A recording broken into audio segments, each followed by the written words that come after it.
Muy buenos días, buenas tardes, cualquiera sea la hora que están viendo esta transmisión. Agradezco como siempre al Líbero, a su red de socios, amigos, por permitirme conversar con ustedes de algunos temas que pueden, ojalá, ser relevantes para la cosa pública que nos tiene a todos tan ocupados y preocupados en este año 2021. Yo soy Jaime Mañalich, médico, dedicado fundamentalmente a epidemiología, salud pública, y he sido ministro de Salud durante el periodo completo del primer gobierno de Su Excelencia el presidente Sebastián Piñera y durante un año exacto al inicio de la pandemia por COVID-19 en el segundo gobierno del presidente Piñera. Y a lo que me voy a referir hoy día, fundamentalmente, lo que me interesa es una mirada a aspectos constitucionales, dado que estamos en el inicio de la discusión de una nueva constitución, para lo cual hay un periodo bastante breve, de un año, podría prolongarse, por supuesto, pero ojalá que la Convención Constituyente elabore un documento que sea posible someter a plebiscito durante el año 2022 para así dejar ya al lado determinadas incertidumbres que en realidad no nos permiten movernos con la velocidad que quisiéramos en mejorar la situación de todos y todas nuestros compatriotas. Y lo que voy a hacer es básicamente dividir esta conversación en dos aspectos. Uno, una énfasis en los aspectos de la Constitución vigente que tienen que ver con aspectos de la salud, como digo, con algunos comentarios ahí, y en el segundo lugar, haciendo énfasis en un documento de valor legal, que es el Código Sanitario, que complementa en muchos aspectos a la Constitución en todo lo que tiene que ver con temas de salud. Partimos entonces diciendo que con esta imagen del libro de la Constitución y nuestro emblema patrio, la bandera, diciendo que Chile ha optado históricamente por el camino muy distinto al de Estados Unidos o el de Inglaterra, por el camino de cambiar sus constituciones periódicamente de acuerdo a los requerimientos que el contexto histórico, social, económico vaya siendo prudente. En modo grueso, nosotros hemos tenido 10 constituciones a lo largo de nuestra historia, o sea, en promedio una constitución dura así como 11 años, hay periodos que se acelera, se desacelera. Incluso tuvimos una constitución federalista que no dio claramente la luz en algún momento, y esto es sin considerar las sucesivas reformas a la constitución, que por supuesto son también muy abundantes. Y lo primero que señala la constitución que nos rige y ha estado presente también en otras constituciones del mundo occidental, es que las personas, el ser humano, nace libre e igual en dignidad y derechos. Esto que parece ser algo, digamos, aprendido, conocido, repetido, hoy día evidentemente tiene una crucialidad enorme, porque tenemos que reconocer que tenemos una dificultad histórica, sociológica, para vernos en realidad como iguales a quienes habitamos o han inmigrado a este país. Me parece que esta frase en realidad requiere una precisión, porque habitualmente lo que se entiende no es solo que las personas nacen con igual dignidad y derechos, sino que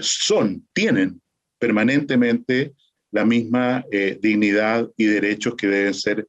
respetados a toda costa. Y en ese contexto el artículo 1 señala algo que suena un poco raro cuando uno lo repite en clases con los alumnos, por ejemplo, que esbozan una sonrisa un poquito irónica,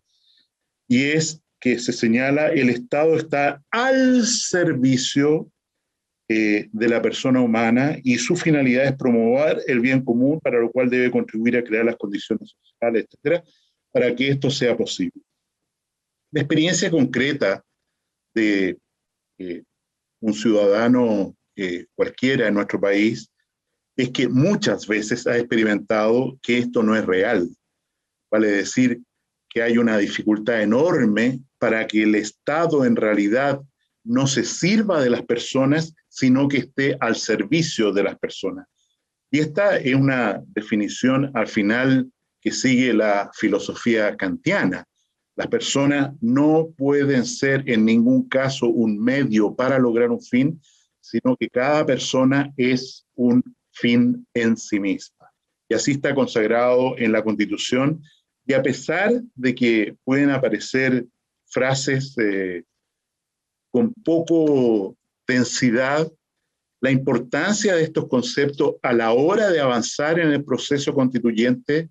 se hace extraordinariamente relevante. Vale decir, ¿la persona está al servicio del Estado o el Estado está al servicio de la persona? Y eso es evidentemente un aspecto muy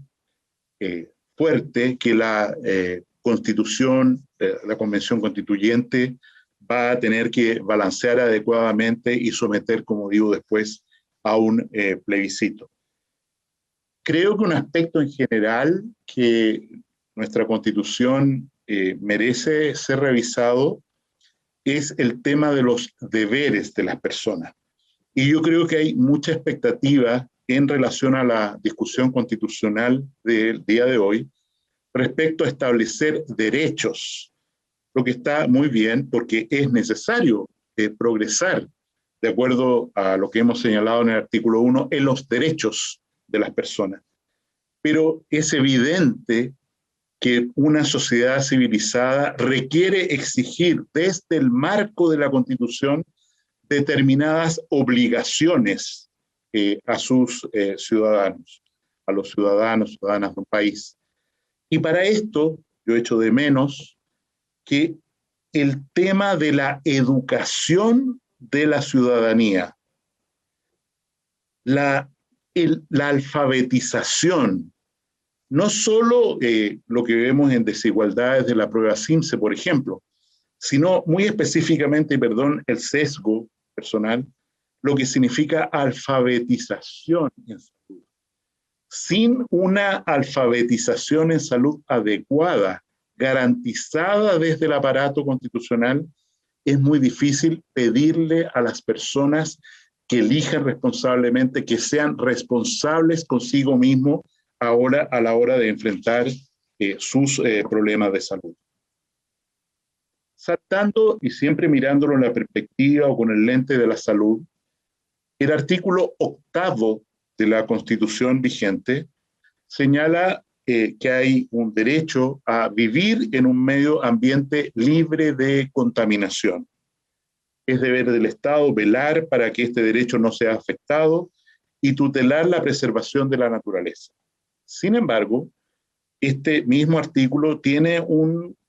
signo de pregunta, porque dice a continuación, la ley podrá establecer restricciones específicas al ejercicio de determinados derechos o libertades para proteger el medio ambiente. Ahí se produce un cierto conflicto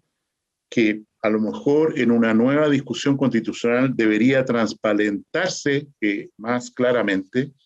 porque evidentemente, además de los derechos y los deberes que debe consagrar una Constitución, hay un aspecto que es esencial, que es que la Constitución tiene como objeto fundamental garantizar la vida en común, los acuerdos en sociedad y la protección de la persona frente al poder del Estado, que puede ser, como claramente entendemos, extraordinariamente fuerte. Quiero recordar lo dije en la sesión pasada, que en América del Sur hay solo 2 países que son catalogados como democracias maduras o plenas. Y estos son Uruguay y Chile. Y en Centroamérica hay uno solo, que es Costa Rica. De manera tal que hay que pensar, ¿no es cierto?, que este nuevo diseño constitucional tiene que mantener este privilegio de derechos de las personas frente al aparato del Estado. No vaya a ocurrir que retrocedemos a situaciones de pérdida de libertad, de pérdida de democracia y de vulneración de los derechos de la persona. El artículo 9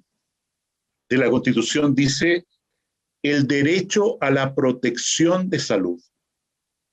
y establece lo que hoy día se señala, el Estado, siguiendo lo que decíamos en el artículo 1, el Estado protege el libre e igualitario acceso a las acciones de promoción, protección y recuperación de la salud y de rehabilitación del individuo. Esto está en el marco de la Constitución. Y es deber preferente del Estado garantizar la ejecución de las acciones de salud, sea que se presten a través de instituciones públicas o privadas. Se podrán establecer, no hay obligación, se podrán establecer, que ha delegado una ley, si hay o no cotizaciones para la salud, igual que para las pensiones. Y cada persona tendrá el derecho a elegir el sistema que prefiera, público, privado, mutual, lo que fuera, ¿no es cierto?, para, en su mejor entender, lograr su mejor prevención, recuperación, rehabilitación en temas de salud.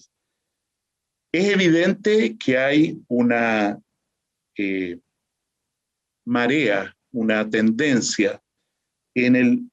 la Convención Constituyente a analizar con mucho detalle este artículo 9 y probablemente cambiarlo. Pero creo que los convencionales deben ser extraordinariamente prudentes a la hora de diseñar un documento, un artículo de la Constitución que sea completamente irrealizable dada la combinación de instituciones que no pertenecen al Estado, como los hospitales universitarios o a otras instituciones, y los recintos asistenciales públicos. Y en ese sentido creo que hay que llamar a la cautela. El artículo 18 señala que hay un derecho a la seguridad social, derecho a la seguridad social. Quiero recordar que la seguridad social como concepto moderno, llamémoslo, se estructura a partir de la década de 1880 en Alemania, después de la reunificación alemana, en la que el canciller von Bismarck emprende una serie de leyes, inicia una serie de leyes de protección social, para protección de las viudas, de los huérfanos, para el acceso a la salud, que tienen fundamentalmente una modalidad de mutualidades, vale decir, cotizaciones de los trabajadores, de los empleadores, para lograr determinados beneficios y con una contribución mínima del Estado. Este concepto de seguridad social en salud se complementa con lo que es el informe Beveridge, que se transforma en ley en Gran Bretaña y en realidad en todo el Commonwealth, el año 1947, después de la Segunda Guerra Mundial, en que se establece un sistema diferente de seguridad social basado fundamentalmente en impuestos generales, no en cotizaciones, y con gratuidad en el momento de recibir la atención de salud, que es el modelo, con modificaciones, por supuesto, que impera, ¿no es cierto?, en los países que dependían del Imperio Británico en su mayoría, llámese Canadá, Nueva Zelanda, por supuesto el Reino Unido, con modificaciones, y en otros países predomina más bien un modelo Bismarck que está fundamentalmente basado en cotizaciones más que en impuestos generales. Nosotros en Chile tenemos evidentemente un sistema mixto. Tenemos la Ley de Seguridad del Trabajo y las mutuales, que funcionan fundamentalmente en un sistema, digamos, bismarckiano, de cotizaciones y determinados copagos. Tenemos el segmento A de FONASA, que funciona más bien en una filosofía Beveridge, para decir, todo se paga por impuestos, gratuidad en el momento de tener la atención. Efectivamente, este artículo 18 tiene un segundo párrafo en el que señala que el Estado debe garantizar el goce de prestaciones básicas uniformes, sea que se otorguen en una organización u otra, y como vuelvo a señalar, la ley podrá establecer cotizaciones obligatorias de salud. No es mandatorio que deba hacerlo, podrá establecer cotizaciones. FONASA, de hecho, se financia, como se sabe, en 2/3 de su presupuesto por impuestos generales de la nación y en 1/3 por cotizaciones obligatorias. De hecho, el IVA fue subido de 18 a 19% para poder, ¿no es cierto?, financiar la reforma de salud en parte del año 2005, impuestos generales. Y en este contexto aparece como la necesidad de que la nueva constitución pueda dar pie a validar un plan de salud universal, en que todos los sectores, desde un extremo a otro del abanico político, coinciden como una necesidad y de hecho está en un proceso lento, pero de legislación en segundo trámite en el Senado, en la Comisión de Salud del Senado en Valparaíso. Un plan de salud universal debería ser aquel elemento que constituya el piso básico garantizado al que todo chileno y chilena tenga derecho de acuerdo a la Constitución. Efectivamente, aquí hay una cuestión muy relevante, y es que como la Constitución consagra este derecho a la vida, este derecho, ¿no es cierto?, a la salud, y hay una ausencia de legislación más específica y coherente con este tiempo desde el Parlamento, en la práctica, en muchos de los temas de salud, han tenido que actuar, aunque no es su función, como colegisladores, el Poder Judicial, fundamentalmente a través de los recursos de protección. Piensen ustedes que la mayoría de los recursos de protección que ven las Cortes de Apelaciones de Chile tienen que ver con los recursos de protección contra el alza del precio del plan básico de salud de las aseguradoras privadas. Asimismo, ¿no es cierto?, se reclama vía Cortes de Apelaciones y eventualmente a través de la Corte Suprema, en su sala constitucional, derecho a acceso a medicamentos donde la industria farmacéutica ha encontrado una vertiente para penetrar y forzar a que el Estado de Chile pague, financie medicamentos en los que no se ha establecido una clara